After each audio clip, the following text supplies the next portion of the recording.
Welcome again to the weekly highlight show for the Meiji Yasuda J1 100-Year Vision League. The split regional round of this special season is now down to the final 5 match days, and this weekend saw big top-of-the-table clashes in both East and West. Elsewhere in form, FC Tokyo looked to extend their 3-game winning streak as they faced Kawasaki Frontale in a Tamagawa Clasico. Here are all the fixtures for matchday 14. Urawa Reds finally put their losing streak to an end last week after a change of manager and looked forward to a home game against Jeff United Chiba. First up is a clash between two rivals divided by the Tama River, or Tamagawa in Japanese. FC Tokyo were in second place in the east as they hosted the Tamagawa Clasico against Kawasaki Frontale. The first chance of the game fell to Frontale in the 18th minute, as Soma Kanda looked to impress on his first start of the season. The South Korean international goalkeeper Kim Seung-gyu came up with the save. FC Tokyo came into this clash off the back of a 3-game winning streak and had their first good opportunity in the 27th minute through the 19-year-old Japan international Ryunosuke Sato. The home side found the breakthrough after 40 minutes, when a turnover in midfield led to this 3-on-3 counter. Kane Sato drove forward, fed the ball to his namesake Ryunosuke, and was then on hand to pounce on the rebound. The two Satos combining to decisive effect, a sharp reaction from Kane to score his 5th goal of the season.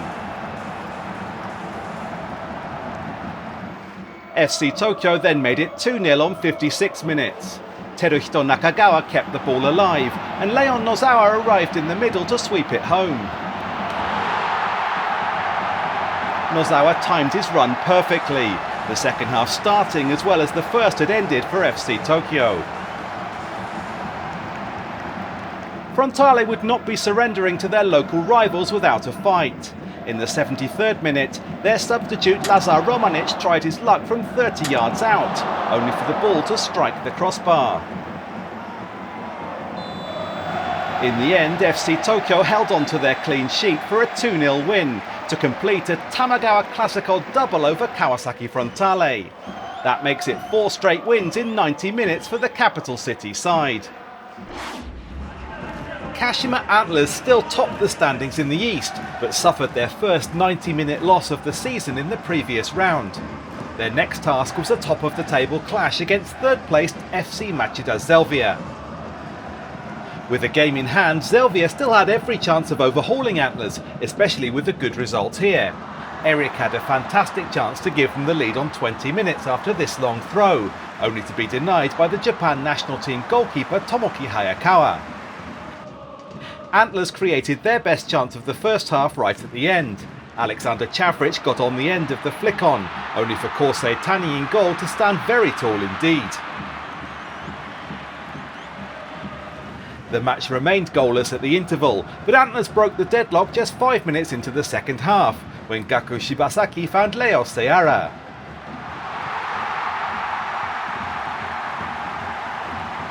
The Brazilian's 7th goal of the season, but his first in 4 matches. Antlers keeping the ball alive after the corner and finally getting the opener. But Zelvia hit back just 3 minutes later from a free kick in their own half. Quick thinking, and Tete Yengi on hand to finish. Both teams had taken advantage of their set pieces, and the match would finish 1-1 after 90 minutes. This meant a penalty shootout for a crucial extra point.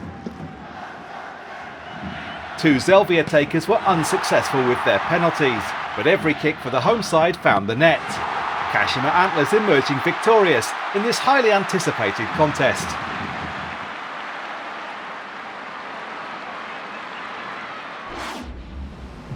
Urawa Reds were looking to make it back-to-back wins under their caretaker manager Tatsuya Tanaka. They were at home to Jeff United Chiba.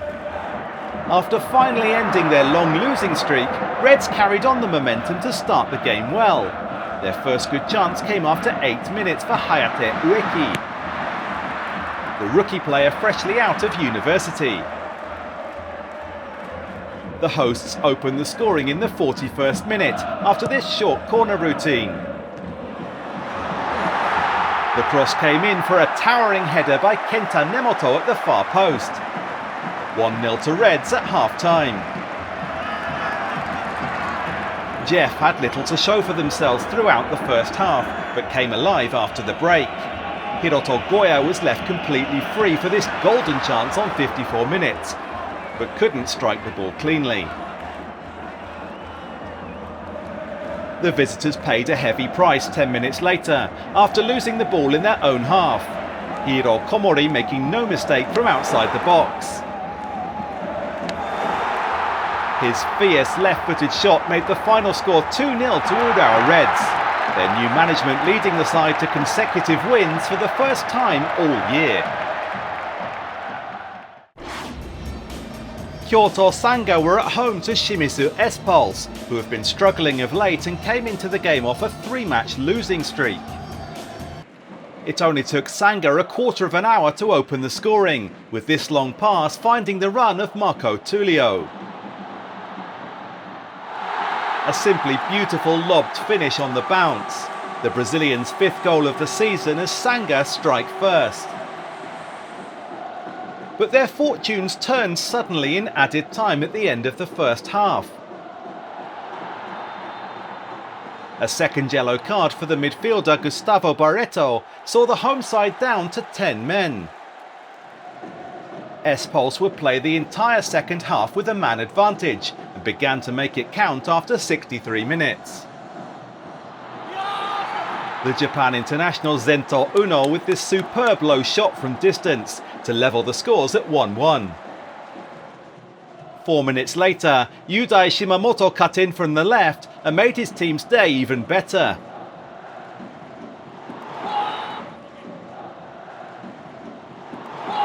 Shimamoto's goal proved to be the winner, as Shimizu S-Pulse claimed their first victory in 4 matches. Next up, a quick look at 4 other games from across the weekend.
Panasonic Stadium Suita was the stage for a top-of-the-table clash in the West, as third-placed Gamba Osaka took on the league leaders Vissel Kobe. The away side Vissel had their first good chance after 6 minutes when the ball was laid back for Yuta Goke, whose shot was pushed away by the 18-year-old goalkeeper Rei Araki. It was Gamba who opened the scoring after 22 minutes, when a cross from Ryo Hatsuse found Harumi Minamino. A perfectly timed header made it goals in consecutive games for Minamino, and a 1-0 lead for Gamba. The home side doubled their advantage from a corner on 35 minutes. A lengthy routine and the final touch from Genta Miura. The centre-back's header made the score 2-0 going into half-time. Gamba kept up the pressure in the second half and didn't need long to add another. Just like the opener, a real hotline from Hatsuse with the cross to Minamino with the header. 3-0 to the home side. Vissel was seriously up against it, but did have chances of their own. Yoshinori Muto with this close-range strike in the 68th minute, which Araki managed to block with his face. But the scoreline would only become even more one-sided. In the 80th minute, Denny's Humet's shot was parried out right into the path of Kanji Okunuki to make it 4-0. And just 2 minutes later, Gamba won the ball back in midfield for Humet himself to add the 5th. That's 8 goals this season now for the league's top scorer. A commanding 5-0 final score for Gamba Osaka, and 3 crucial points gained against the league leaders. Second in the West, Nagoya Grampus travelled for an away fixture at V-Varen Nagasaki. The home side earned their first win in 5 matches last time out, and opened the scoring here in the 29th minute.